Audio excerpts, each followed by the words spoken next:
Buenas tardes, hola Carlitos, hola Mayrita.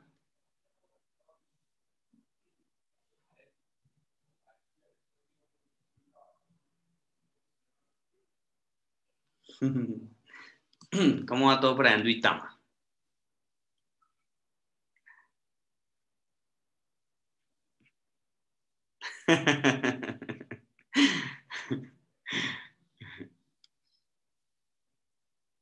Se está conectando también el tío Lalo.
Hola tío Lalo, buenas tardes. Mauricio, buenas tardes. ¿Cómo vamos, tío? Ahí vamos, gracias a Dios. Sí, señor, ¿qué tal? Bien, bien, bien. Está bien por aquí, ¿Qué juicioso. hace Lucho? ¿Qué más, José? Buenas tardes. En Bogotá, ¿qué tal? ¿Mucho frío? Normal, ¿no? Ahí vamos. Sí, señor. ¿Qué Bueno, más? bien, bien, bien, tío. Por aquí un poquito de frío. Ah, sí, está es como por igual allá, acá es como lo mismo, ¿cierto? Sí, sí, el Algo clima es muy similar. parecido. Sí, el clima es muy similar. Lo que ahorita supongo que Sí, por la luna llena está haciendo tanto frío. sí, puede ser por ese lado, sí. Sí. Bueno, yo creo que podríamos ir comenzando, tío Lagos, que nos colabora con la oración para escuchar el mensaje de hoy. Por ahí estuve hablando con Patro, que ya lo escuchó y me dijo que está un poquito fuerte. ¿Sí? Sí.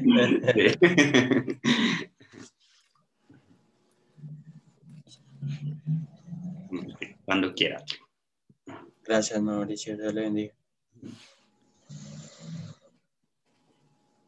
En Lucas 3:22 dice: en el nombre del Padre, en el nombre del Hijo, con la unción, con la guía y con la llenura del Espíritu Santo.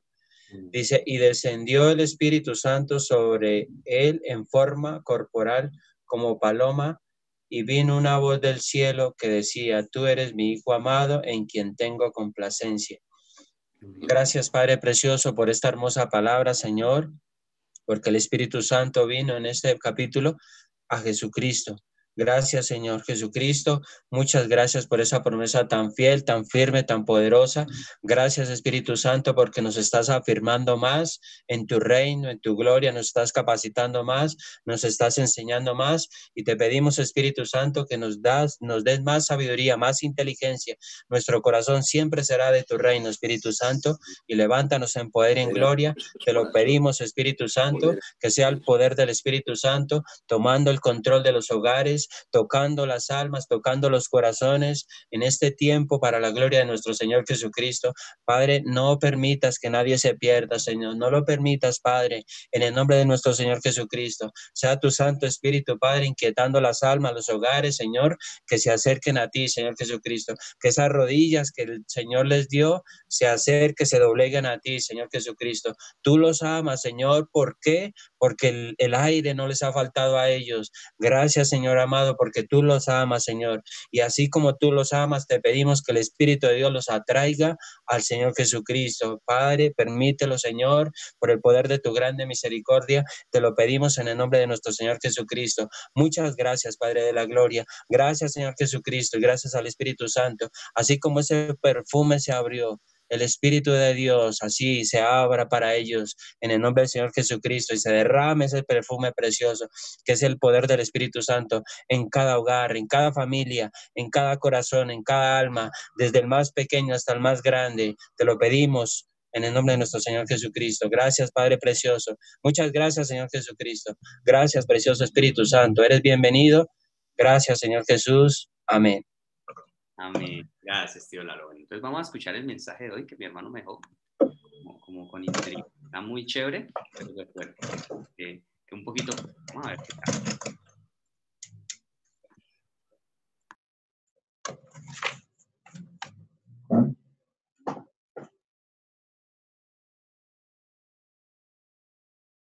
Amados hermanos en Cristo y estimado público, ¿alguna vez se ha preguntado por qué o para qué vive? Si es cristiano, si en verdad ha aceptado al Señor Jesucristo como su Salvador y corre la buena carrera de la fe hacia el reino de los cielos, no debería serle difícil ni complicado responder a esta pregunta. Los que han escuchado y han entendido la serie de prédicas titulada El mensaje de la cruz o han leído el libro podrán responder a este interrogante sin ningún problema. La verdadera finalidad de nuestra vida en esta tierra es prepararnos para llegar al reino de los cielos y vivir por la eternidad en el espacio de amor de nuestro Dios y Padre. En otras palabras, es para recuperar la imagen, el valor y el carácter que el hombre perdió a raíz de la desobediencia de Adán. Los que no creen en Dios ni en el Señor difícilmente podrán responder a esta pregunta. Muchos filósofos han intentado develar este interrogante. ¿Quiénes somos y por qué existimos? Se han elucubrado numerosas teorías filosóficas para explicar el propósito de la existencia del hombre y resolver esta incógnita. ¿Habrá vida después de esta vida? Durante siglos se han esbozado toda clase de conjeturas y suposiciones especulando sobre este tema. Y es porque Dios ha puesto ese anhelo de eternidad en el corazón del ser humano. Eclesiastés, capítulo 3, versículo 11, enfatiza: todo lo hizo hermoso en su tiempo y ha puesto eternidad en el corazón de ellos, sin que alcance el hombre a entender la obra que ha hecho Dios desde el principio hasta el fin. Hermanos, a pesar de todo el conocimiento científico alcanzado y el desarrollo tecnológico al que ha llegado, el ser humano no puede hallar por sí solo la respuesta a este enigma. Y es porque el hombre que vive en este mundo físico tridimensional no puede entender ni concebir la idea de la eternidad. Únicamente si cree en este Dios creador podrá comprender lo que Dios le dice sobre esto. Esta serie de mensajes titulada Espiritual mi cuerpo les dará una clara y a la vez detallada explicación del significado y el propósito de su existencia. Oro en el nombre del Señor Jesucristo.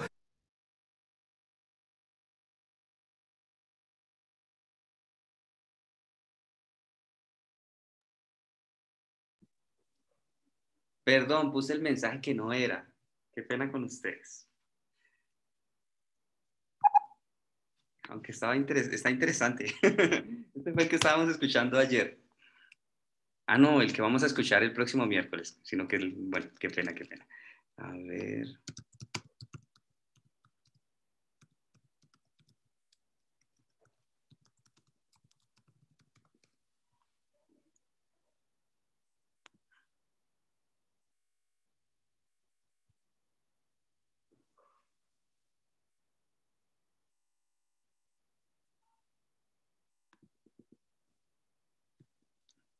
y hasta lo último de la tierra.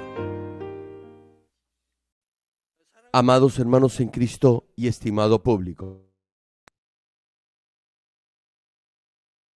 los 7 espíritus. Les he explicado que los 7 espíritus son el corazón de Dios, quien mira el interior del corazón de todo ser humano en esta tierra, y Dios envía a estos 7 espíritus para medir la fe de cada uno. Los 7 espíritus miden sin el más mínimo error todo hecho o acción y todo lo que hay en el corazón de cada creyente. En base a esta medida, Dios decide si responderá o no a la oración de cada uno. Dado que estos 7 espíritus son el corazón del Señor, quien es uno con Dios Padre, el Señor también mira a través de estos 7 espíritus. Hermanos, el Señor lo sabe todo. Por eso le da una severa palabra de reproche a la iglesia en Sardis, una iglesia que parecía estar viva, pero que en realidad estaba muerta. En Apocalipsis capítulo 3 versículo 1 se menciona que el Señor tiene las 7 estrellas. Las 7 estrellas hacen referencia a todos los siervos de Dios a quienes Él ha escogido desde el tiempo del Antiguo Testamento hasta el día de hoy. Son los siervos a quienes Dios sostiene en sus poderosas manos y a quienes usa de manera extraordinaria. El Señor manifiesta el corazón y la voluntad de Dios Padre y muestra las obras del Dios vivo a través de estos siervos para que sus hijos puedan andar por el camino de la verdad. No obstante, la iglesia en Sardis estaba caminando en la dirección opuesta y en contra de la voluntad del Señor, quien observa todo y guía a los hijos de Dios a través de los 7 espíritus. Ahora bien, la ciudad de Sardis era una ciudad próspera, cuya riqueza provenía básicamente de la industria del teñido de tejidos. Sin embargo, estaba llena de inmoralidad y era centro de idolatría. En ese contexto, la iglesia en Sardis no llegó a tener una fe perfecta y por eso escuchó esas palabras de reprensión del Señor cuando le dijo: «Tienes nombre de que vives y estás muerto». Hermanos, al escuchar este mensaje, le pido a cada uno que vea si no es usted el que dice que está vivo, pero que en realidad está muerto.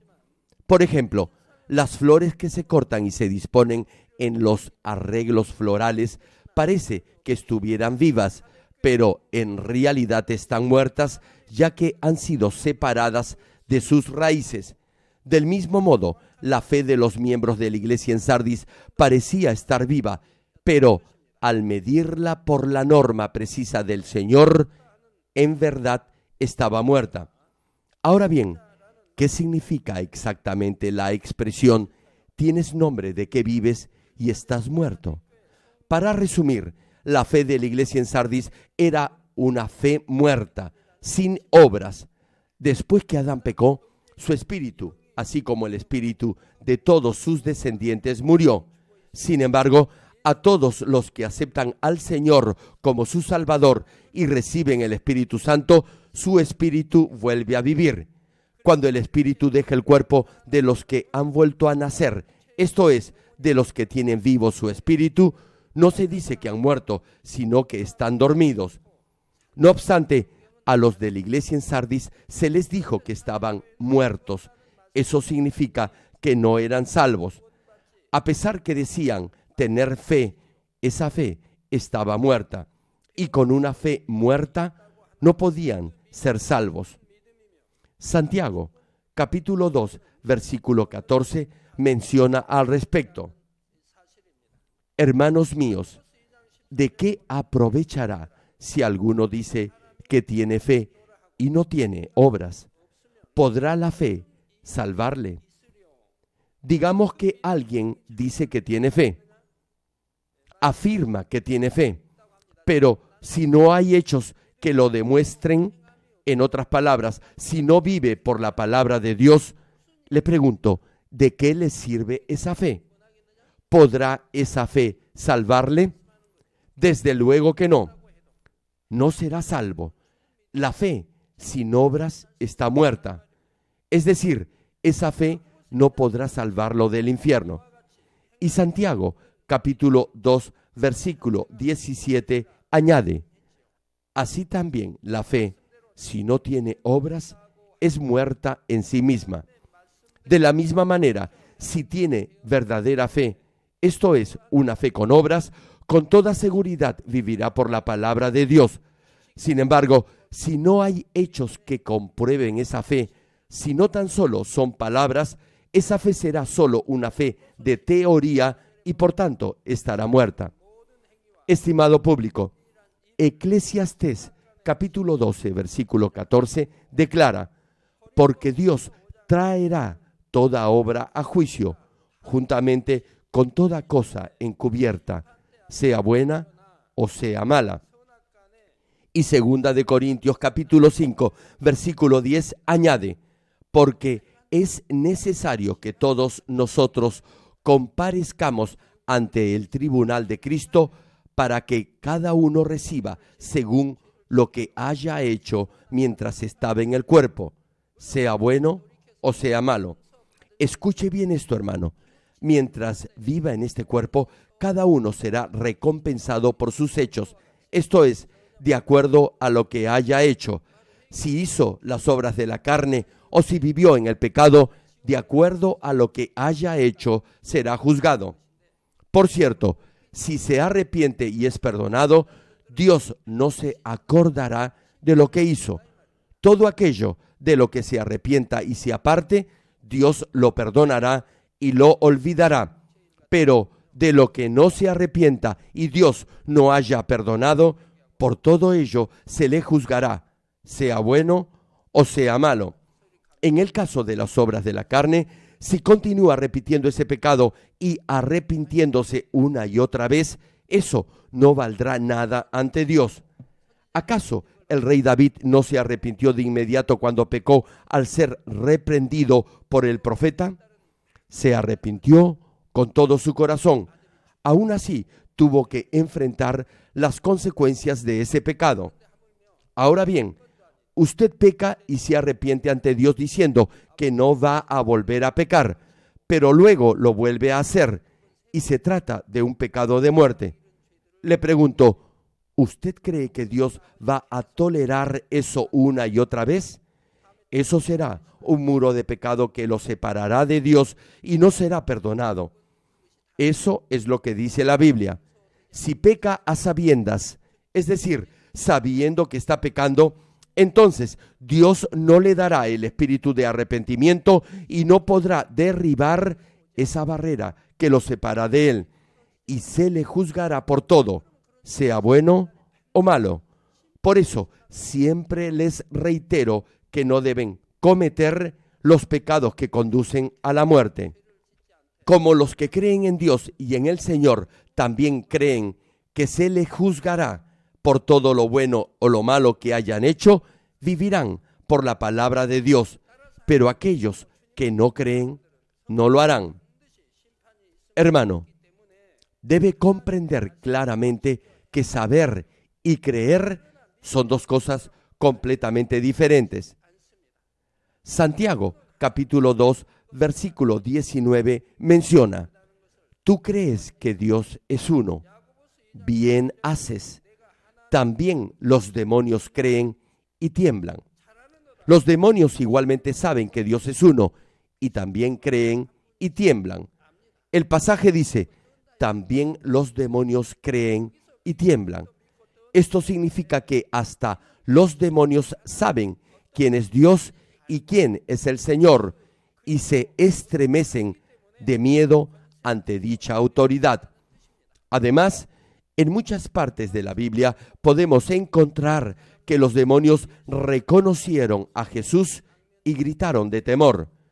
Lucas capítulo 8, versículo 27 y 28 nos narra el pasaje en el que un hombre endemoniado sale al encuentro de Jesús y, al verlo, dice la Escritura, lanzó un gran grito y postrándose a sus pies, exclamó a gran voz: ¿qué tienes conmigo, Jesús, Hijo del Dios Altísimo? Te ruego que no me atormentes. Una pregunta: ¿podemos decir entonces que los demonios también tienen fe en Jesús solo porque lo reconocen y aceptan que es el Salvador? Claro que no. Aun cuando los demonios reconocen a Jesús, no pueden vivir de acuerdo a su palabra. No creen en el Señor, tan solo saben de Él. Saben que Jesús es el Hijo de Dios, y saber no lo hace a uno salvo. Del mismo modo, no importa lo mucho que sepa de la Biblia, si no vive de acuerdo a ella, no podrá decir que realmente tiene fe. La verdadera fe irá, sin duda, acompañada de hechos o acciones que reafirmen que uno vive por la palabra de Dios. Si no hay hechos que demuestren que vive por la palabra, a pesar que sepa mucho de la Biblia, ello significará que conscientemente no vive por la palabra, por lo que su pecado será mayor que el de aquellos que no saben ni han oído la palabra.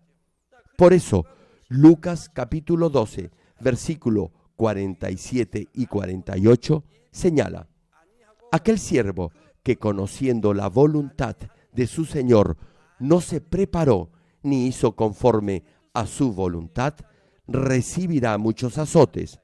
Mas el que sin conocerla hizo cosas dignas de azotes, será azotado poco.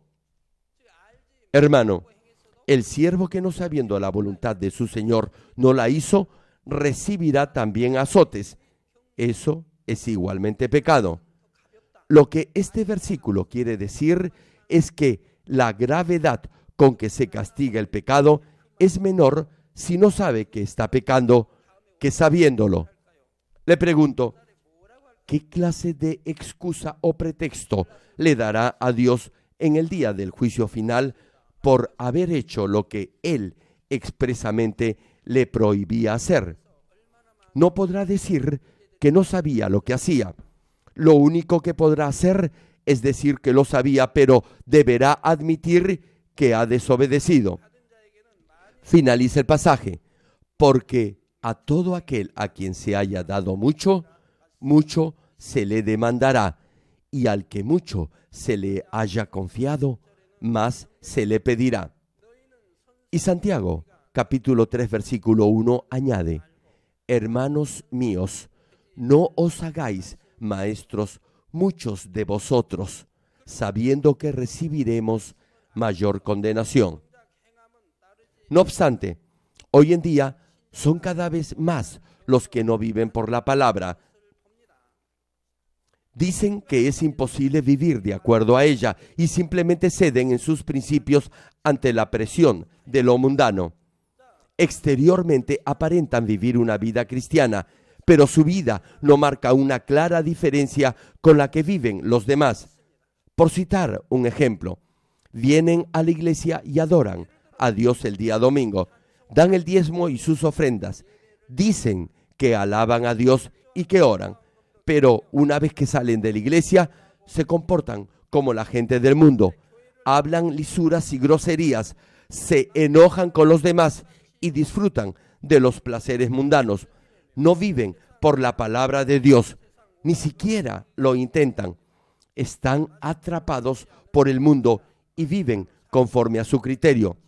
Me pregunto, ¿acaso podemos decir que tiene fe solo porque viene a la iglesia? Tal como señala Santiago capítulo 2, versículo 20, que dice: mas ¿quieres saber, hombre vano, que la fe sin obras es muerta? No importa cuántas veces diga que cree en el Señor, si eso no lo demuestra con hechos o acciones en su vida diaria, esa afirmación no valdrá nada. Su fe estará muerta. Podrá decir que sabe de Jesucristo y que cree en Él, pero todo eso será en vano. Hermanos, a pesar que permanentemente pongo énfasis en la fe con obras, con esto no estoy diciendo que solo los hechos o las obras serán el estándar o la norma para medir su fe. Cuando la Escritura menciona una fe con obras, eso quiere decir obras hechas con todo su corazón. Son los hechos que brotan de un corazón que ha sido cultivado en la verdad por la palabra de Dios. Si alguien tiene verdadera fe, cultivará su corazón en el Espíritu conforme a la palabra de Dios. Sus hechos y acciones deberán ser producto de ese corazón cultivado. Solo las acciones que brotan de lo profundo de un corazón circuncidado que ha sido cultivado en el Espíritu podrán ser obras de fe. Por tanto, la acción por sí sola no es lo más importante. Lo importante es el corazón con el que se hace esa obra o esa acción. Una vez que el corazón se cultiva en el Espíritu, la acción seguirá en forma natural. Los que tienen una fe muerta sin obras ni siquiera tratarán de cultivar su corazón.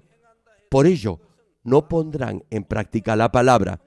Incluso si lo hacen, su obra o hecho será solo exterior, es decir, solo apariencia, y eso será hipocresía. Cuando alguien hace algo que previamente no lo ha cultivado en el corazón, el Señor lo llama hipócrita.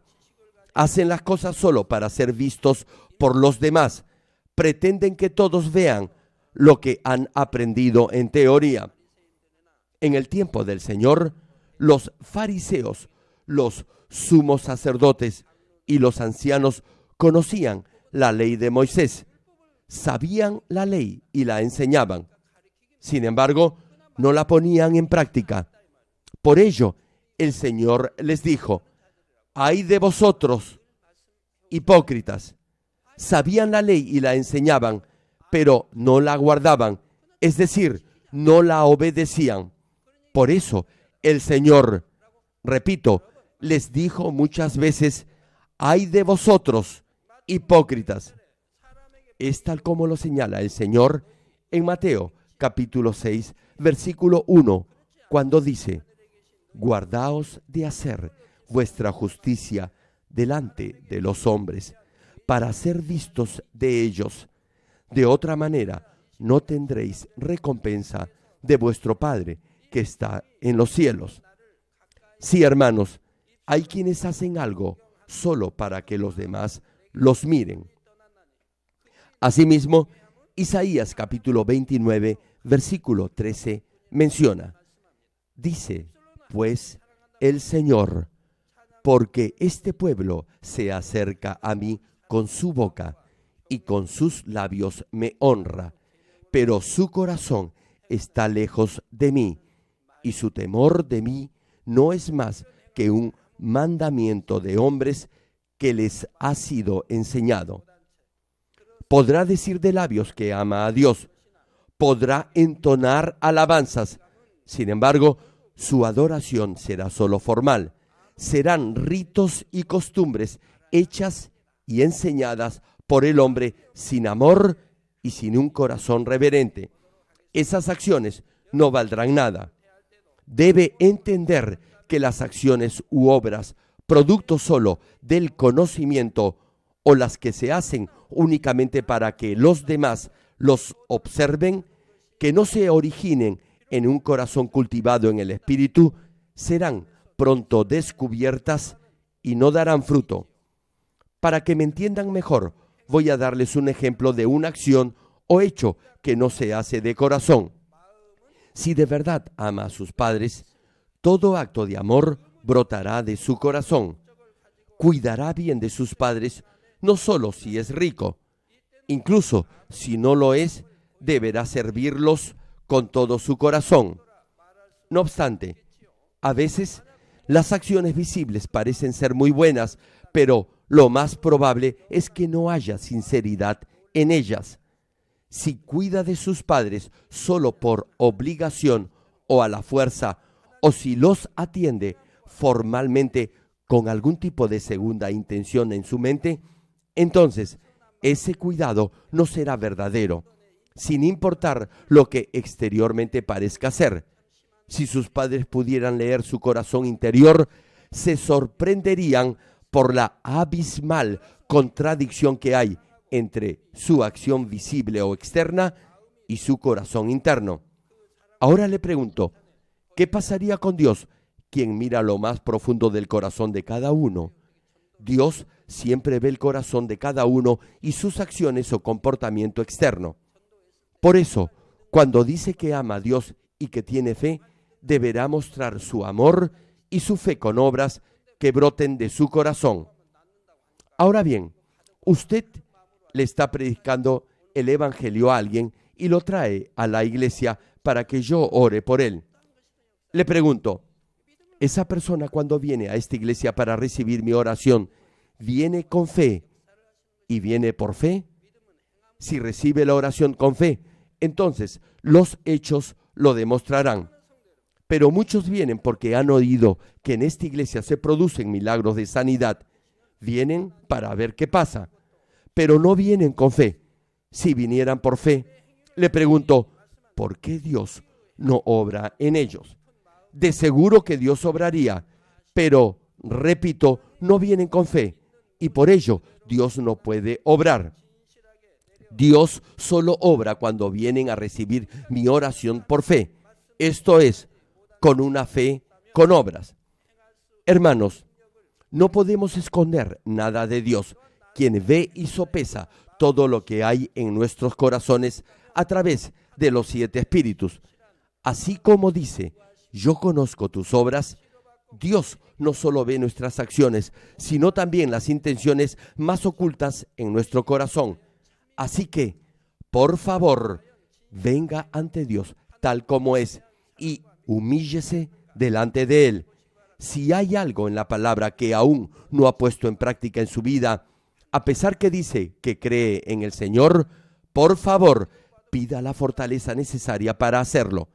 Además, si está sirviendo en la iglesia o haciendo algo solo por obligación, esto es, no lo está haciendo de todo corazón ni por amor, entonces, por favor, examine lo que hay en su corazón y busque la verdad ante Dios. Aquellos que han venido a esta iglesia en busca de sanidad o para resolver sus problemas, por favor, examinen su pasado y vean si su fe era verdadera y si han mostrado esa fe viva ante Dios con amor y con hechos sinceros en su vida diaria. Si muestra verdadero amor y verdadera fe, Dios con toda seguridad los sanará. Sin embargo, la mayoría de los que me piden que ore por ellos no vienen con esta clase de corazón. Se les ha dicho que tal vez podrían ser sanados si reciben mi oración. Eso no es fe, y tampoco eso es actuar en fe. Así que, cuando compartan el evangelio, deberán hacerlo en forma correcta. Deberán explicar quién es Dios y por qué Jesucristo es nuestro único Salvador. Deberán referirse al pecado y asimismo compartirán que su pastor tiene este poder de sanidad y que, si reciben la oración con fe, sanarán. Deberán explicarles todo esto y dejar que cada uno tome su propia decisión. Jamás deberá decirles algo como, ¿qué pueden perder si van a la iglesia y el reverendo ora por ustedes? Tampoco deberá obligarlos a recibir mi oración. Deben venir con su propia fe para que ore por ellos. Deberán creer lo que usted les ha compartido del evangelio y luego venir a la iglesia para que ore por ellos. Reitero, no deberá obligarlos a venir a la iglesia. Eso sería no actuar de acuerdo a la palabra. Ahora bien, recibir la oración no garantiza la sanidad. Solo cuando viene con fe y por fe podrá recibir la sanidad divina. Oro en el nombre del Señor para que todos sus hechos y su corazón sean transparentes ante Dios y así sus peticiones sean concedidas y Dios los bendiga abundantemente. Continuando con el mensaje, en Apocalipsis capítulo 3, versículo 2, el Señor señala, sé vigilante y afirma las otras cosas que están para morir, porque no he hallado tus obras perfectas delante de Dios. Una pregunta, ¿No se sorprendería si Dios le dijera que no ha hallado sus obras perfectas delante de él? El Señor le dice: sé vigilante y afirma las otras cosas que están para morir. Esto significa que debe entender que una fe muerta, esto es, una fe sin obras, no podrá salvarlo. Por ello, de ahora en adelante, deberá vivir en la verdad. En otras palabras, deberá desechar esa fe muerta que solo es teoría y conocimiento, y cultivar una verdadera fe, una fe viva, con obras. Y el Señor añade: porque no he hallado tus obras perfectas delante de Dios. Esto quiere decir que ha vuelto al mundo y que vive una vida idéntica a la gente del mundo. En otras palabras, deberá recobrar sus obras perfectas. Y la respuesta para lograr esto la hallamos en la primera parte de Apocalipsis capítulo 3, versículo 3, que dice: acuérdate pues de lo que has recibido y oído, y guárdalo, y arrepiéntete. Querido público, por favor, aprovechen este momento para recordar todo lo que han aprendido en esta iglesia. Lo que ha oído y aprendido en esta iglesia es a despojarse de toda forma de maldad y asemejarse a Dios Padre.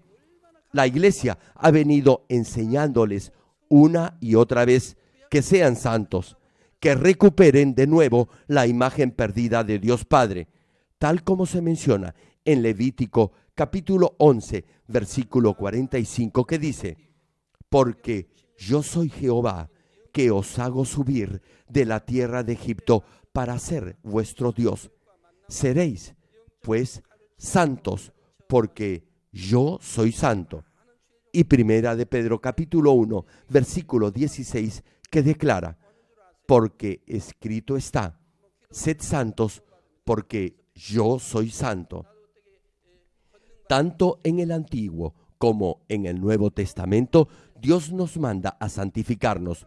Nos dice: sed santos, porque yo soy santo. Este es el mandamiento de Dios. Y como Dios Padre es santo, sus hijos y su pueblo deben ser santos. Y Mateo capítulo 5 versículo 48 agrega: sed, pues, vosotros perfectos, como vuestro Padre que está en los cielos es perfecto. Y como Dios es completo, es decir, íntegro, usted también deberá ser íntegro. Hermano, Dios es santo, por lo tanto, usted debe ser santo. Si es un verdadero hijo de Dios, también deberá ser santo. La enseñanza de la santidad es muy valiosa y Dios nos dice en el Antiguo y en el Nuevo Testamento que debemos santificarnos y desechar toda forma de maldad. A fin de ayudarlo a entender el corazón de Dios, en esta iglesia se ha interpretado y enseñado el significado espiritual de los 66 libros de la Biblia a través de infinidad de prédicas y seminarios. Muchos siervos de Dios en todo el mundo creen que el poder de Dios vendrá sobre ellos a través de mi oración. Me escriben pidiéndome que ore por ellos para que reciban el poder de Dios. No conocen los principios espirituales de la Biblia. Si solo por mi oración pudiera transferir el poder de Dios, entonces yo podría hacer que cada uno de ustedes tuviera ese poder. Pero el poder de Dios no se obtiene de esa manera. Tan solo vean a los padres de la fe que tuvieron ese poder. En el Antiguo Testamento, estos siervos de Dios atravesaron por todo tipo de pruebas, pero amaron a Dios por sobre todas las cosas, se abstuvieron de todo lo mundano y entregaron sus vidas a Dios. Moisés, Elías y otros siervos de Dios fueron así. Era lo mismo en el Nuevo Testamento. Pedro, el apóstol Pablo, el diácono Esteban, Felipe y otros, todos ellos vivieron en santidad y fueron santificados. La Biblia nos narra cómo vivían. Las dos hijas de Felipe tenían el don de profecía. Podemos deducir fácilmente el nivel de santidad de Felipe. Esteban no había hecho nada malo y sus ojos espirituales fueron abiertos. Dijo que estaba viendo al Señor sentado a la diestra de Dios. Entonces los que estaban allí se enojaron y lo apedrearon hasta matarlo. Ahora bien, ¿qué es lo que Esteban dijo cuando era apedreado? Dijo: Señor, no les tomes en cuenta este pecado. Incluso cuando estaba siendo apedreado, oró para que sus agresores fueran perdonados. Nuestro Señor era así. Esteban hizo lo mismo que hizo el Señor. No se quejó, a pesar que fue injustamente lapidado, oró por ellos. Como había alcanzado ese nivel de santidad, Dios le dio su poder y lo usó de forma extraordinaria. Usted puede obtener ese poder si alcanza el nivel de la santidad. No puede recibir ese poder solo por una oración. Si realmente ama a Dios y ora con fervor y llega al nivel de la santidad, en esa misma medida tendrá el poder y la autoridad de Dios. En la medida en que se santifique y ame a Dios, podrá obtener el poder de Dios al recibir la oración de un siervo ungido por Dios. Volviendo al mensaje, en esta iglesia se ha enseñado solo la verdad. Ahora bien, si examina su vida pasada, pregúntese, ¿con cuánta frecuencia ha puesto en práctica lo que ha oído y ha aprendido hasta ahora en esta iglesia? Le pregunto, ¿hace lo que Dios le dice debe hacer y no hace lo que Dios le dice no debe hacer? ¿O no desecha todo aquello que debe desechar? ¿O no obedece ni guarda lo que debe obedecer? Cuando yo era un nuevo creyente, leía la palabra de Dios y al hacerlo me parecía que era más dulce que la miel. ¿Saben por qué? Porque podía entender el corazón de Dios. Para entenderlo, asistía a varios cultos de avivamiento y a centros de oración. En esos centros de oración escuché muchas prédicas y mientras las escuchaba procuraba entender el corazón de Dios. Sin embargo, no había nadie quien pudiera enseñarme eso con claridad. Había versículos que no podía comprender. Entonces, Dios mismo me los explicó y así pude entender su corazón y poner en práctica todo lo que me había enseñado. Supongamos que un niño toma algo sucio en sus manos. Imaginemos que es un pañuelo. Entonces, su padre le dice que arroje eso a la basura. Si lo obedece, será un buen hijo. Es muy fácil, ¿verdad? Si el niño obedece, todo será más fácil.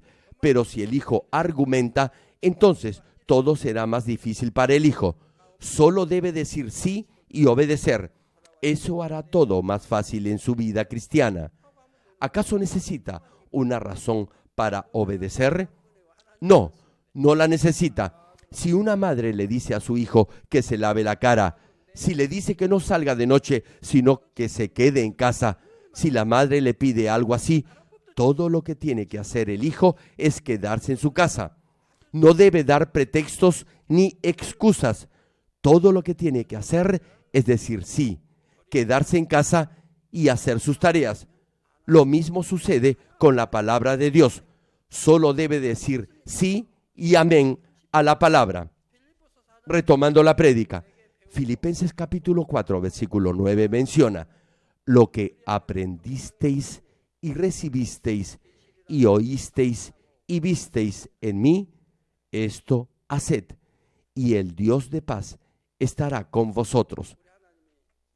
Le pregunto, ¿con quién estará Dios? ¿Está Dios con usted o no? Él estará con usted si no practica el pecado y si vive por su palabra. Pero si peca y no vive por la palabra, entonces Dios nunca estará con usted. Y si a pesar de ello dice que Dios está con usted, eso será una mentira. Sí, hermanos, el Dios de paz estará con usted si practica todo lo que ha aprendido. Si no lo hace, entonces Dios no estará con usted. Aquellos que dicen sí y amén a la palabra son los que viven de acuerdo a ella.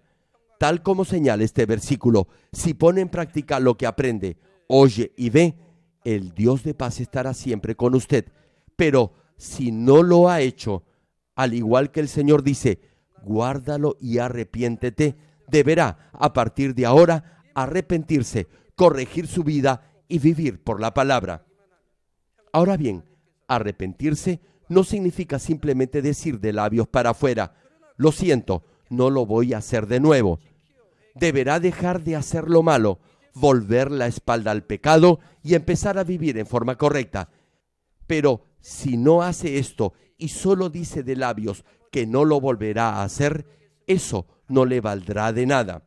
Si dice que no lo hará, entonces no deberá hacerlo nunca más. Si dice que va a hacer lo que es correcto, deberá hacerlo. Si no lo hace, está mintiendo. Si no hace lo bueno, es lo mismo que si estuviera mintiendo. Y si en verdad se ha arrepentido, su corazón deberá mantenerse firme sin cambiar en esa determinación. Repito, deberá mantenerse firme sin cambiar. Amados hermanos, esto es lo que debe recordar cuando se arrepiente. En primer lugar, cómo conoció a Dios, cómo llegó a creer en Jesucristo y el fervor y el entusiasmo que tenía cuando recibió el Espíritu Santo y estaba en la etapa de su primer amor. Estaba lleno de la gracia de Dios y del primer amor por el Señor. La pregunta es, ¿ha mantenido ese primer amor? No puedo entender cómo pueden perder el primer amor después de haber recibido el amor de Dios. Realmente no lo puedo entender.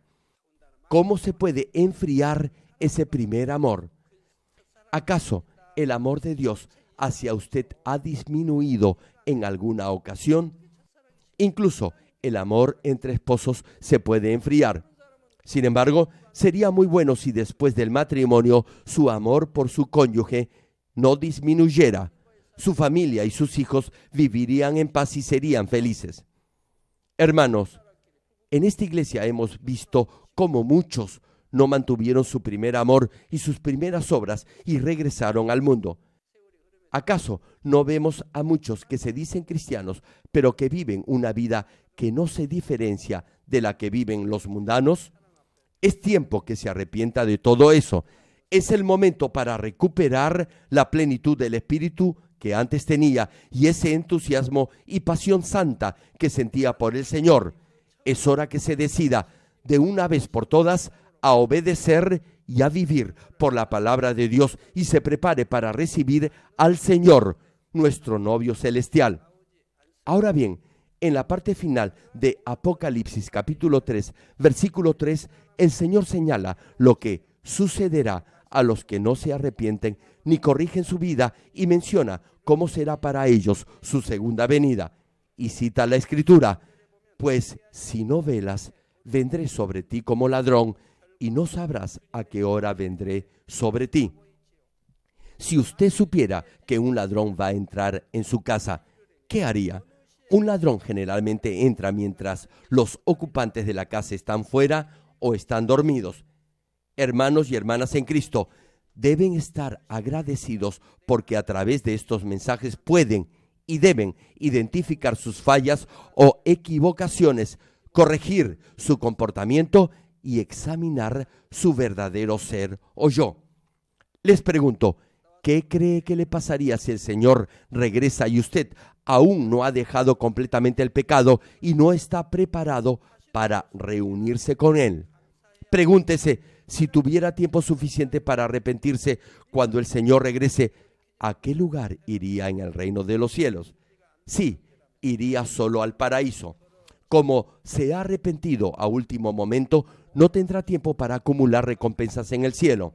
Si el Señor vuelve como ladrón en la noche y usted no está preparado para recibirlo, ya será muy tarde para ello. Una pregunta, ¿a qué clase de lugar entra un ladrón? Entra a una casa que no está muy vigilada y donde los propietarios están dormidos. Si una casa está perfectamente vigilada y sus ocupantes están despiertos, un ladrón no podrá entrar en esa casa. Del mismo modo, el Señor viene como ladrón para los que no están preparados para irse con Él. Sin embargo, para aquellos que están listos para recibirlo, el Señor vendrá como un novio que lleva mucho tiempo esperando para reunirse con su amada. Primera de Tesalonicenses capítulo 5, versículo 4 y 5 menciona, mas vosotros, hermanos, no estáis en tinieblas. En otras palabras, usted debe vivir en la luz. prosigue la escritura, para que aquel día os sorprenda como ladrón, porque todos vosotros sois hijos de luz e hijos del día. No somos de la noche ni de las tinieblas. Hermanos, los hijos de luz y los que viven por la palabra de Dios, obedeciendo sus mandamientos, viven en la luz, y el día del regreso del Señor no los sorprenderá como ladrón en la noche. El pasaje dice claramente que el Señor no vendrá como ladrón para los que andan en luz, es decir, los que no están en tinieblas. Por cierto, tal como el Señor declara en Mateo capítulo 24, versículo 36, cuando dice: pero del día y la hora nadie sabe, ni aun los ángeles de los cielos, sino solo mi Padre. Solo el Padre sabe el día y la hora en la que el Señor regresará. Sin embargo, la Biblia nos da una idea aproximada de cuándo vendrá el Señor por segunda vez. Cuando los discípulos le preguntaron sobre esto al Señor, Él les respondió que aparecerían señales. Dijo que nadie conoce la fecha exacta y la hora. No obstante, no dijo que no sabríamos aproximadamente cuándo regresaría. Es igual a que nadie sabe exactamente la fecha y la hora en la que una mujer embarazada dará a luz a su bebé. Sin embargo, podemos calcular más o menos el mes del parto.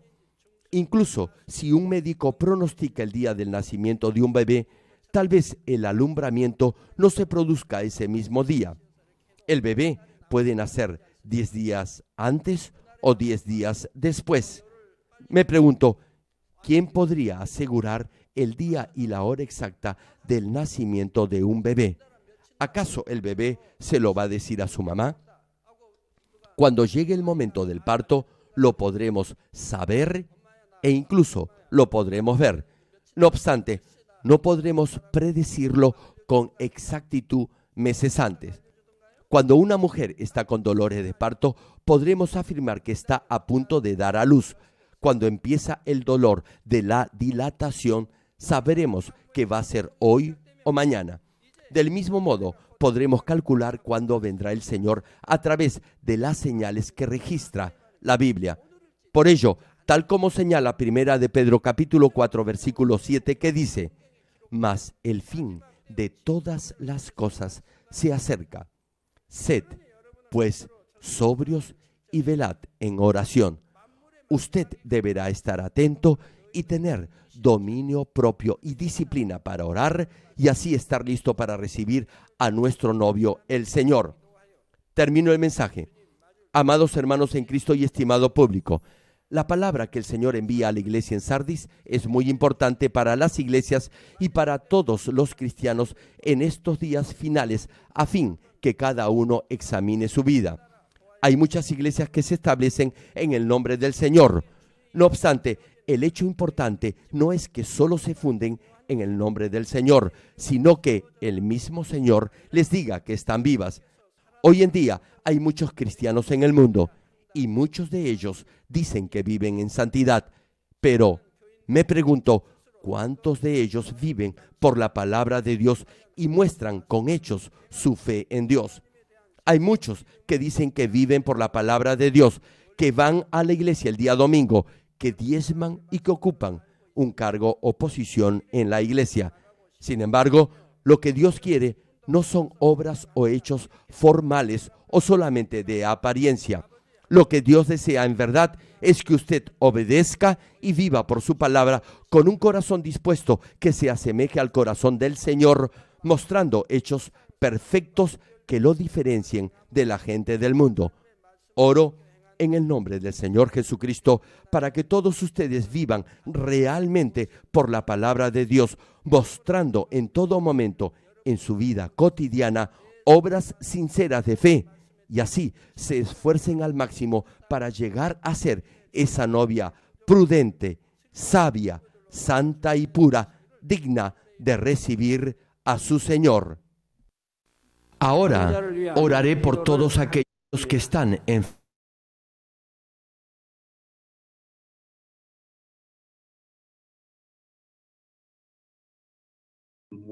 Bueno, mensaje un poquito fuerte, pero pues es muy bonito. La verdad, digamos, vemos cómo se ha juntado la fe con el amor, ¿sí? Eso precisamente lo estábamos hablando hace un rato con mi hermano. Aquí vemos que la fe se junta con el amor, o sea, el amor no puede obrar solo, ni la fe sola, siempre tienen que ir de la mano. Pero hay un tercer ingrediente, que ese se lo comenté a mi hermano hace ratico, y el tercer ingrediente es la esperanza. O sea, nosotros, ¿por qué amamos y por qué tenemos fe? Porque tenemos la esperanza en el reino de los cielos. Esas tres cositas en conjunto es lo verdaderamente importante y que todos debemos tener presente en nuestras vidas de fe. Aquí vemos un llamado de atención a mostrar que en realidad somos hijos de Dios, que en realidad tenemos fe, que en realidad tenemos amor y que tenemos esa esperanza. Pero ¿cómo se muestra? A través de obras, pero obras de amor, obras que hacemos con gozo, digamos, para agradar a Dios, para agradar el corazón de Dios. No sé, pues la verdad es muy bonito y pues me encanta la parte final. Digamos, ¿por qué menciono lo de la esperanza? Porque la esperanza está conectada con la venida de nuestro Señor Jesucristo, con ese día, con el velar, estar despiertos para que ese día no sea como ladrón. ¿Por qué no va a ser como ladrón? Porque vamos a tener la esperanza viva de irnos con nuestro Señor. ¿Sí? Entonces, por eso es que entra ese tercer ingrediente en este mensaje. Es muy bonito, la verdad me parece muy bonito. Sí tiene cosas fuertes, porque aquí el pastor en varias partes nos pregunta, bueno, ¿qué tanto estamos practicando de lo que hemos aprendido? Y pues, digamos, uno, si lo piensa de una manera objetiva, podríamos llegar a desanimarnos. Pero si nosotros vamos más allá y vemos unos meses atrás que en realidad hemos cambiado, ¿sí? O sea, obviamente si nos vemos reflejados en la palabra nos falta un montón. Pero si nosotros nos reflejamos con cómo éramos hace unos meses, eso nos va a animar porque en realidad hemos cambiado, en realidad hemos crecido, ¿sí? Otra cosa es que como hemos estado conociendo el corazón de Dios, cada vez vemos la maldad tan grande que tenemos nosotros. Y pues al ver esa maldad no es bonito, no es agradable, ¿sí? Entonces por eso digo, no nos desanimemos porque si vemos solo eso nos desanimamos. Pero para animarnos podemos ver hacia atrás y darnos cuenta del cambio que Dios ha hecho en nuestras vidas en la medida en que nosotros vamos conociendo su voluntad o su corazón, ¿sí? Entonces, bueno, me gustaría escuchar qué más aprendimos, porque pues vuelvo a decir, la verdad, es un mensaje, para mí me parece muy bonito, muy, muy bonito, pero sé que tiene sus cositas que son fuertes. Entonces, me gustaría escuchar qué más aprendimos. Bueno, Señor, papi. vuelvo a repetir que como dice estos, a ver, esto ya lo había dicho y lo vuelvo a repetir y lo encuentro aquí donde en algunas iglesias se contradice que el día ni la hora, que nadie la sabe y la gente tiene grandes discusiones por eso. Y nosotros lo habíamos hablado tal vez un día y nos lo confirma otra vez en Primera de Tesalonicenses 5, 4 al 7, todo lo que nos dice, porque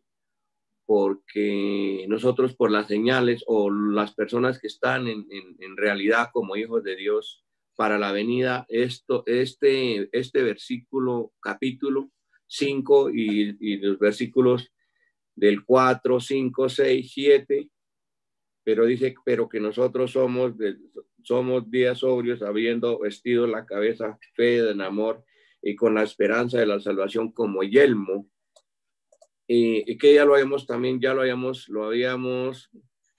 hablado, pero aquí de verdad que hay muchas iglesias que están muy quedadas en ese sentido y muy confiadas, que no saben que esto, y los que realmente están en las cosas de Dios, así como nos está explicando nuestro pastor, la gente nos pone la comparación de la mujer que está encinta cuando ya le empezaron los dolores. Puede usted decir, bueno, se demora 2 horas, 3 horas, media hora, 15 minutos o de pronto, pero no se demora más, ni se demoraría menos. Entonces nos da una alternativa tan bonita. Y la otra que veo es de nosotros cuando cuidamos a nuestros papás, mire el ejemplo que nos coloca a cuidarlos con toda la voluntad del corazón, no porque me toca, no porque ese viejo hijo, no sé qué, no, esto está muy cansón, esto está muy cansón, esto no, esto que me tocó a mí y esto a los otros. Bueno, todo eso, mire que la voluntad de que haga uno con los papás es la misma, similar como dice el 4º mandamiento, es un mandamiento en promesa sobre la tierra. de que nosotros amemos a nuestros papás, o sea, honremos a nuestros papás, demostrándole a Dios la honra sincera ante si empezamos por los papás que nos vemos aquí en este mundo, como nos dice otra vez Juan también, que no es como el que no hace las cosas con amor, o con esto decimos las cosas en apariencia, y que eso no sirve, nos dice que no nos sirve de nada. Hay hacerlo por hacerlo o hacerlo por obligación. Debemos de hacerlo de puro corazón y con el mucho amor, demostrando de verdad que no nos toca, porque es que no nos toca, es que hagámoslo con voluntad. Eso es lo que le quería decir. Gracias, Pa.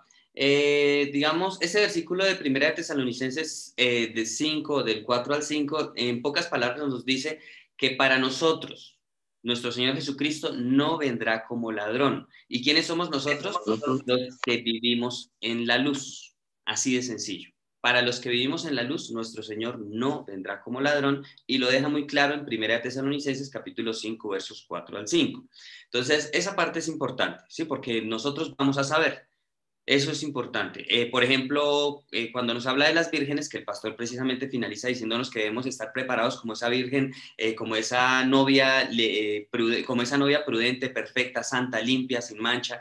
Entonces, vemos que en esa parábola de la novia, de las vírgenes, se anuncia la venida del Señor, ¿sí? Entonces, esa parte es importante porque así como la palabra lo dice,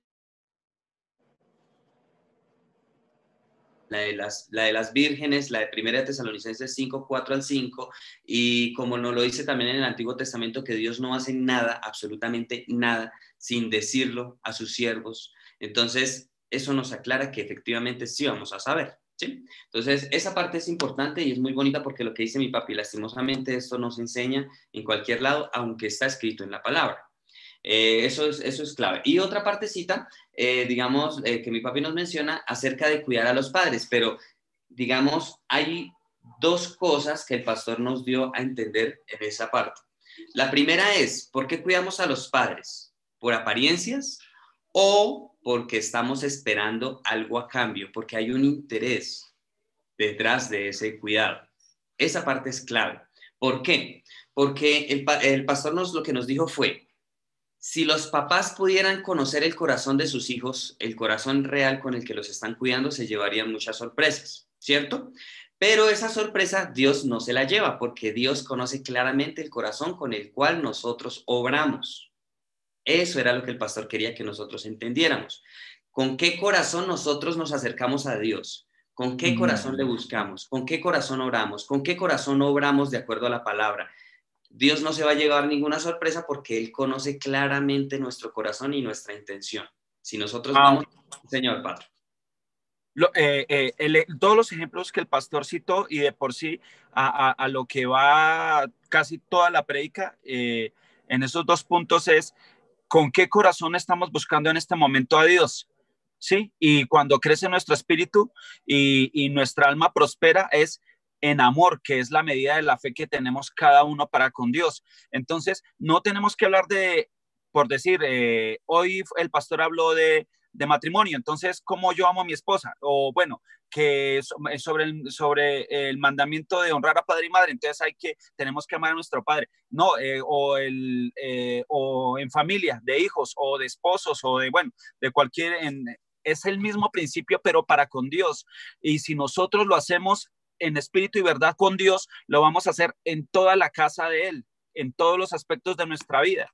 Entonces, el pastor ya nos ha dicho que tampoco tenemos que darle tanta tiza ni tanta vuelta, y porque hay iglesias, como dice mi papi, que sí pelean para ver cuándo es la venida y que nadie sabe ni el día de la hora. Nadie sabemos si hay una enfermedad dentro de nosotros en este momento, o si yo vaya a llegar ahorita a mi casa, o si yo esté vivo en la otra semana, o si mañana vuelvo a abrir mis ojos. Para la persona que se esté muriendo en este momento o en el siguiente minuto, ya fue la venida de Dios. Entonces, no significa de el día y la hora, cuando ya va a ser, es exactamente sobre el día y la hora de la venida de Jesús. Dice la misma palabra, da las luces. ¿Me están escuchando? Entonces, dice, la palabra da las luces para exactamente el día de la venida de Jesús. ¿Sí? Entonces, ¿cuáles son las luces? Sino las señales y lo que se está viendo en este momento, en este tiempo. Pero nosotros tampoco nos debemos concentrar en eso, sino en crecer cada día, hoy mejor que ayer y mañana mejor que hoy. Porque desgraciadamente, vuelve y dice el pastor, nadie sabe si una enfermedad ahorita está ocurriendo dentro de cualquiera y puede ser una enfermedad que se lo lleve o un accidente o cualquier otra cosa. Entonces, si nosotros amamos a Dios y lo estamos buscando en espíritu y verdad de corazón, enamorándonos cada vez más, pues entonces así mismo se va a ver con nuestra esposa o esposo, se va a ver en nuestro trabajo, se va a ver con nuestros hijos, se va a ver con nuestros padres, se va a ver reflejado en todo. Porque no podemos decir que amamos a Dios porque estoy amando mucho a mi esposa, pero con mi papá o con mi mamá tengo una mala relación. O, como lo dijo el pastor, es un ejemplo para ver cómo nosotros estamos con Dios. Si lo estamos haciendo, el pastor habló, para mostrarlo primero que todo en la iglesia, para decir que somos más santos que los demás, que sabemos más Biblia que los demás, o lo estamos haciendo porque fue lo que nos enseñaron desde pequeños, o porque nuestro primer amor nos metió en una religión y ese primer amor, es más, ya se enfrió y ahora estamos haciéndolo simplemente por ¿cómo es que se llama eso, Mau? Cuando ya que ya uno viene haciendo las cosas, pero se vuelve una rutina, por rutina, o simplemente religión o tantas cosas. Entonces él dice que tenemos que andar despiertos espiritualmente. Y hoy le decía a Mao, descubrí que la medida de la fe de la que tanto habla la Biblia es la medida de amor que tenemos por él. Entonces la idea de lo que él quiere que lleguemos es que le demos el 100% de nosotros a él. Y si le damos el 100% es en toda la casa, en toda su casa, o sea, en todos los aspectos de nuestra vida, así como llegó a hablar de el que apedrearon, de Esteban, porque Esteban llegó a la plenitud. Y Mao, esta revelación de ahorita fue fuertísima porque habló sobre el poder.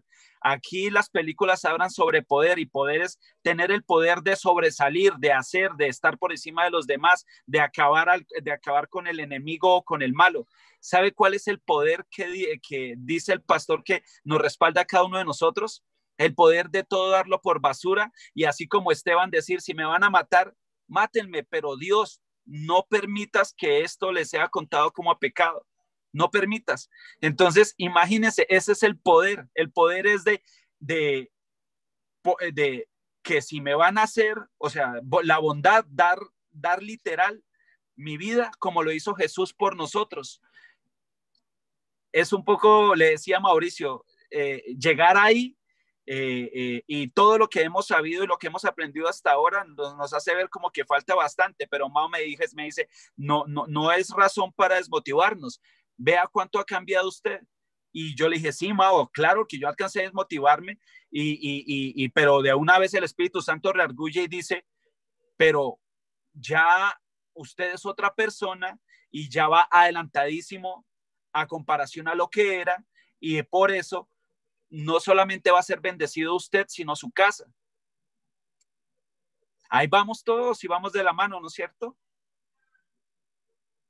Vale. Bastante chévere. Pues digamos, vuelvo a decir aquí, el Patro lo resumió muy bien. Este mensaje nos habla es de el amor. Y Carlitos, pues precisamente nos comparte un versículo que creo que resume este mensaje de una manera, o lo aclara de una manera muy bonita. Es Hebreos capítulo 10, verso 22, que dice, acerquémonos con corazón sincero, en plena certidumbre de fe, purificados los corazones de mala conciencia y lavados los cuerpos con agua pura. Ahí se resume absolutamente todo el mensaje. Aquí vemos varios puntos de los cuales nos enseña el amor de corazón, o sea, un corazón sincero, con una plena certeza de fe, purificando nuestros corazones de mala conciencia y lavándonos con la palabra de Dios. ¿Sí? Ahí está todo, ahí está todo. Esto es lo que Dios en realidad quiere para nosotros. Gracias, Carlitos. Es así de sencillo. Vuelvo a decir, no es tan complejo, es sencillo. ¿Sí? Bueno, ¿a quién le gustaría continuar? Mao, voy yo porque me voy a desconectar un poquito, pero lo sigo escuchando. Dale, Lady. Me gustó lo que dijo tan bonito el pastor y también lo que dice usted, Mao, es real porque de un tiempo para acá, obviamente hemos cambiado porque hemos estado estudiando la palabra y ella es la que nos muestra cómo somos y nos muestra que debemos cambiar. Lo que el pastor nos decía era, debemos decir sí y obedecer. La clave es obedecer porque ahí la palabra nos enseña que a rechazar el pecado, a dejar lo malo, a buscar las cosas que nos muestra la palabra, a buscar, a orar, a tener fe, a tener amor con todas las personas, a tener paz. Entonces, si uno, por lo menos a mí me pasa, yo todos los días me acuesto pensando en la palabra.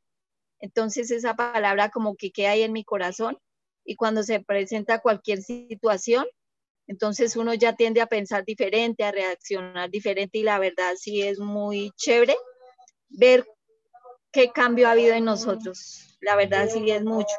Y lo que el pastor nos dice, obedecer sí, darle la espalda al pecado, alejarnos del mal.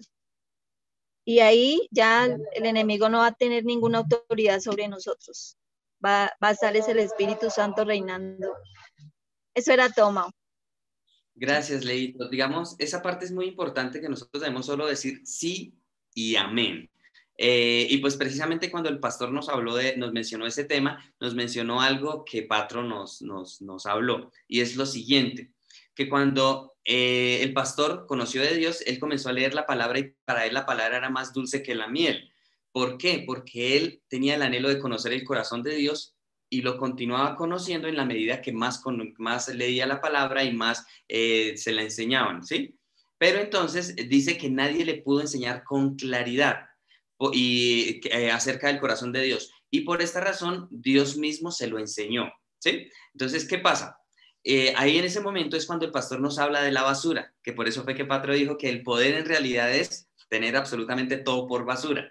¿Qué es eso? O sea, digamos, ¿cómo lo podemos tomar? El pastor nos enseñó que cuando una mamá le enseña a su niño pequeño que bote la basura, el niño sencillamente debe obedecer y no argumentar, ni preguntar, ni decir nada. O sea, sencillamente coge la basura y la bota. Eso es lo que nosotros debemos hacer con el pecado.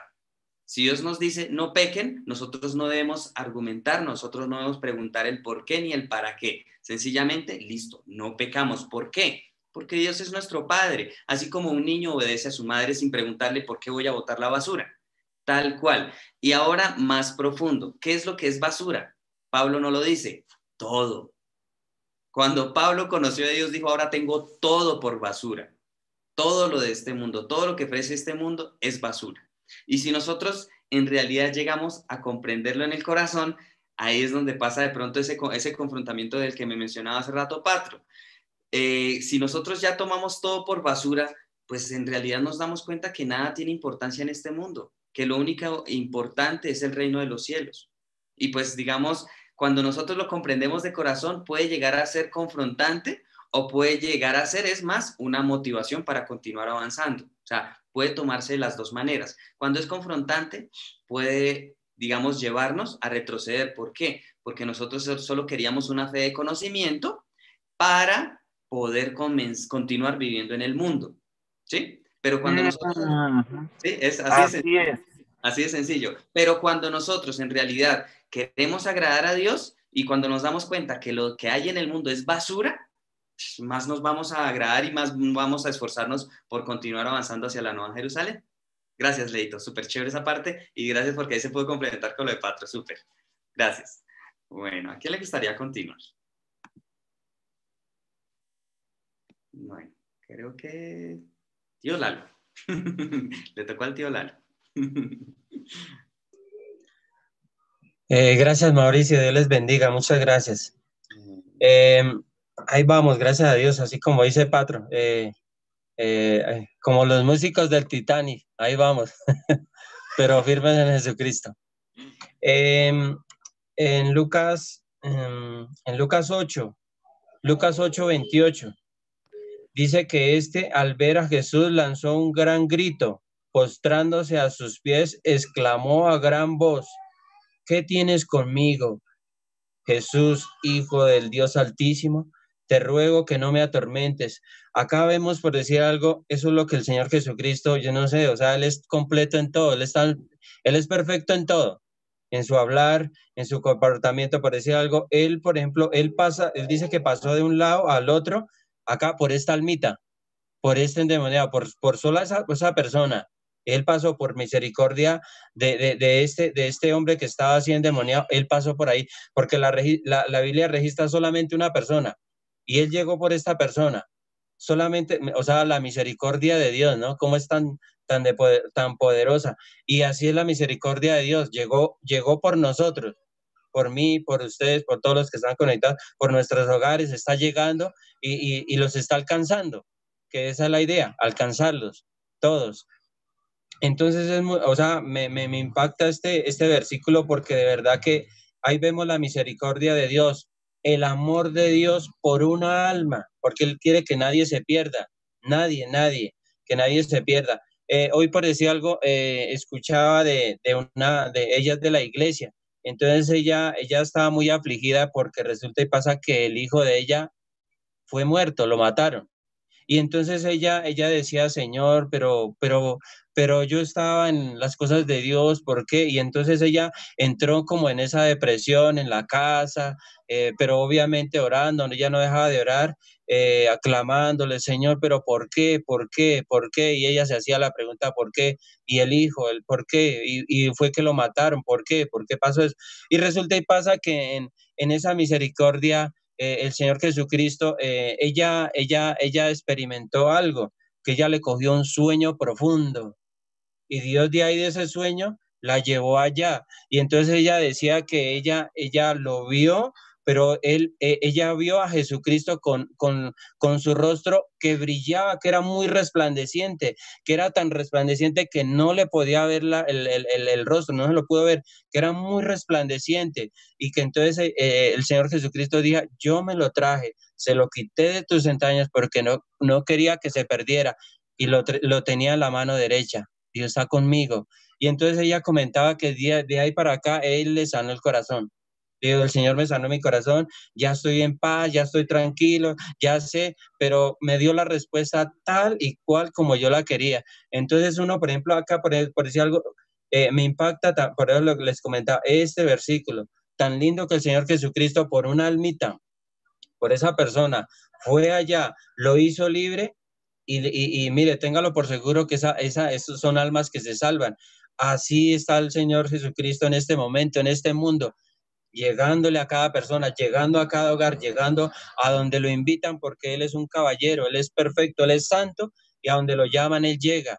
Es lo contrario de acá de los demonios, porque los demonios, por decir algo, cuando una persona comete la falta, el diablo se mete de una, Él no pide permiso, mientras que el Señor Jesucristo sí pide permiso. Cuando lo llaman, Él llega ahí a ayudar. ¿Qué pasó acá? Venga, bueno, vamos a liberar. Bueno, porque es en el nombre del Señor Jesucristo que se libera una persona, que recibe liberación. Que está enfermo, bueno, listo, vamos a sanarlo. Porque en el nombre del Señor Jesucristo hay poder para sanar, para liberar. Entonces es muy lindo, o sea, es muy, muy, muy completo el poder de Dios, muy infinito el poder de Dios, tan grande, tan glorioso y tan poderoso en este tiempo, porque en este tiempo es donde el Señor Jesucristo se está manifestando de una manera gloriosa y poderosa. Muchas gracias, Señor Jesucristo, por estas enseñanzas, porque es bueno, así le duela a uno, es bueno conocer la verdad, así duela, pero es bueno, es bueno. En el mundo nos dolió, el mundo también trae dolor, obvio, por supuesto que sí, las malas noticias, las restas por aquí y por allá, y en Jesucristo también es bueno, pero por decir algo, Él cambia el dolor por libertad, Él cambia la aflicción por libertad, Él cambia la maldad por santidad, por gracias, por obras, Él cambia, por decir algo, la enfermedad en sanidad, es lo contrario. Entonces en el Señor Jesucristo es un reino muy poderoso, es un reino muy perfecto. Y gracias, Señor Jesucristo, por estas enseñanzas. Dios les bendiga, familia. Gracias. Gracias, tío Lalo. Muy bonito el testimonio de esta señora, y me hizo recordar un testimonio de una niña de 4 añitos de Venezuela, que la niña llevaba más o menos un año en el cual vivía deprimida porque había muerto su mamá. Entonces, pues una niña de 4 años es muy pequeñita. Y pues, digamos, la pastora de la mamá y de la abuelita, pues le pidió al pastor David que orara por la niña. Y cuando algo curioso había pasado con la niña, y era que la niña cuando la mamá murió, cuando la enterraron, todo eso, la niña nunca lloró. La niña simplemente como que quedó retraída y pues era una niña que le encantaba danzar en la iglesia, una niña pues de 4 años, o sea, en ese tiempo tendría 3 años y medio cuando murió la mamá, y pues ella se la pasaba era danzando en la iglesia con su mamá, pero desde que murió la mamá, pues ella no lloró, ella no expresó nada, sencillamente se volvió muy retraída. Y en el momento en el que el pastor comenzó a orar por la niña se atacó a llorar terriblemente. Tanto que la pastora se sorprendió porque dijo, o sea, la niña nunca ha llorado, o sea, desde que murió la mamá, la niña no lloraba. Y la niña lloró, pero desesperada, o sea, terrible. O sea, la niña estaba, o sea, a mí también me sorprendió, pues, porque yo estaba ahí. Y bueno, lo curioso fue que cuando la niña se calmó, dijo, quiero danzar. Entonces la niña fue muy extraño porque de inmediato la niña cambió y pues la pastora fue la que nos envió después el testimonio, ya nos mandó la niña en el siguiente culto dominical en su iglesia, la niña danzando y pues súper linda, una niña muy bonita, desde 4 años es una niña pequeñita, la niña súper feliz y pues la pastora quedó sorprendida porque dijo, o sea, un testimonio de un adulto uno puede pensar que es emoción, pero un testimonio de un bebé, de un niño de 4 años, que con solo la oración ya cambió totalmente su vida, dice, esto es algo, o sea, esto es el poder de Dios. Entonces, digamos, me hizo recordar ese testimonio tan bonito, el testimonio que nos cuenta el tío Lalo de la señora que perdió a su hijo. Es chévere, es interesante Dios cómo cambia el corazón de una persona de un momento a otro cuando lo toca, ¿sí? Cuando literalmente quien lo toca es Dios. Entonces, me gustó mucho ese testimonio. Gracias, tío Lalo. Pareció muy bonito. Familia, muchísimas gracias. Muy bonito, continuamos avanzando, continuamos creciendo y bueno, mañana finaliza la Iglesia de Sardis y continuamos con pienso yo, la más esperada, que es Filadelfia. Entonces ya el viernes, no, mentiras, hoy ya es jueves. No, la próxima semana, el lunes ya comenzamos con Filadelfia. Entonces, mañana finalizaríamos entonces esta iglesia y nada, pues... qué bonito que vamos avanzando, ya superamos los 5 meses, entonces qué chévere, ya es bastante tiempo, o sea, si uno mira para atrás, es bastante tiempo y por eso me gusta resaltarlo porque es tiempo que va pasando, se va pasando rápido, pero lo estamos aprovechando bastante, mucho estamos aprovechando este tiempo que Dios nos ha permitido, o sea, de alguna manera esta situación que está pasando a nivel mundial, para nuestra familia es una gran bendición. Muy grande bendición. Muchísimas gracias, familia. Tío Lalo, muchísimas gracias. Que pasen una feliz noche todos. Bendiciones. Chao, tío Lalo. Todos, que descansen. Hasta mañana a todos. Hasta mañana, Carlitos, Maura, a todos. Dios les bendiga. Gracias. Dios les bendiga. Gracias. Chao, tío Fred. Chao, pa. Chao a todos. Chao a todos. Que descansen. Amén. Gracias.